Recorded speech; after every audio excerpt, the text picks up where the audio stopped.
No. All right. Thank you very much for coming. And it would be great if you could answer a few questions about the European Union's role in international relations today. First question is, how much influence does the European Union have in international relations and international law theory, according to you? I think that we should split this question into trade-related issues and security-related issues. And I'd say that what is often overlooked is that the European Union is a very powerful actor when it negotiates on trade-related issues. And they have a common market, and they speak in a common voice, and they are negotiating free market treaties with India, China, various other countries. So I think that this issue is not really underlined, but the European Union has a lot of influence on international relations when it concerns trade-related issues. However, on security-related issues, I would say that the European Union doesn't have sufficient influence on international relations, and that they are basically working with the US. Okay. Yeah. Okay. Good evening. Thank you for having me. And welcome to this little interview on the European Union. My pleasure. So, the first question is, how much influence does the European Union have in international relations and in international law theory? Okay, for the first part, on international relations, I think that the European Union is fairly represented as one of the two or three big blocs. Like, first would be the United States, the other one would be Asia. And the fact that all 27 countries are all put together under the same banner give an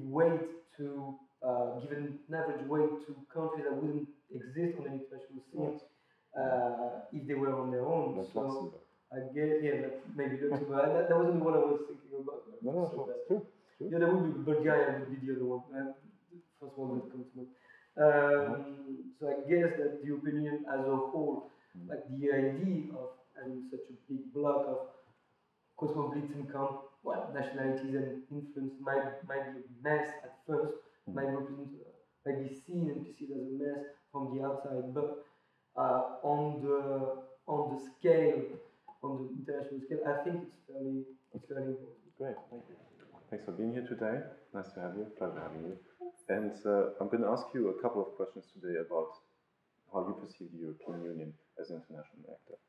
The first one is, how much influence does the European Union have in international relations and in international law theory? Okay. From my perspective, being like Latin American, for developing countries, the influence of big power groups like Europe, the US, are actually quite important because we as producer countries, we have a lot of trade connections with Europe, and even if the fact of crisis and everything that happens here directly affects us in economical terms, in society terms, and even beyond that, we have there's of course, a lot of migration from all the place. So whatever happens here is going to definitely get to us. So in terms of influence, it's a big deal because we always want to be in good terms with the Europe, not the 27 countries, but of course we can tell from the whole group. There's like a few countries that kind of pull the group, the whole group. So it's actually for us. We're always aware of what's going on here. Okay. And so in terms of influence, huge.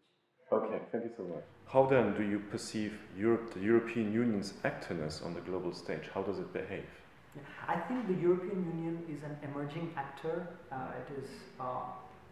It is something which is a project which is still developing, and it is when people write off the European Union as a weak actor, I think it's a judgment which is it's too early to make this judgment because it's still a process. And as I said earlier, that on trade-related issues, it's a very powerful actor. Good. And last but not least, to what extent do you think the European Union has an impact on international policy making? I think you already answered that to some degree. Yeah. Okay. Well, thank you very much for your time. Most welcome.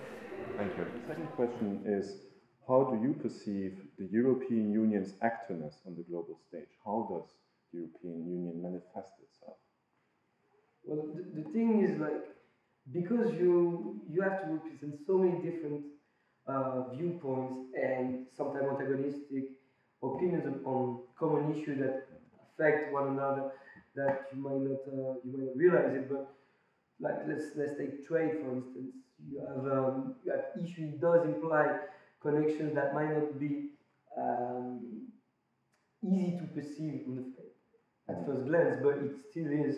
I think that to coordinate such so many different viewpoints and so many antagonistic uh, interests at the same time and try to content pretty much everyone at the same time with the same policy and in the same fashion is quite hard. But I think it's as good as it gets for now. I mean, as long as you won't go further into institutionalizing uh, such such groups, such coherence, to implement such coherence, and as long as countries won't relinquish some sovereignty to a superior, not being superior, superior apparatus, it won't get better. And I think it's just up to the countries that are already inside the union to do something about that if they want to improve. Sure. Perfect. Thank you so much. No problem. Thank you. Andrea, you next. Okay, nice to have you. You're from Peru, so I'm looking forward to your perspective on the question. Awesome. Great. And then the second question is, how do you perceive the European Union's activeness on the global stage? Well, then again, it's like just like I mentioned. As a unified bloc or more as 27 countries? Actually, at the end, the action it takes is to us. I mean, from my perspective, it's a unified bloc, but you can tell that the main decisions are taken in what 5 countries. I mean, it's obvious that the difference in weight in the whole group, but at the end, of course, the decision is going to affect everybody. Okay, perfect. Thank you so much. Thanks. Welcome.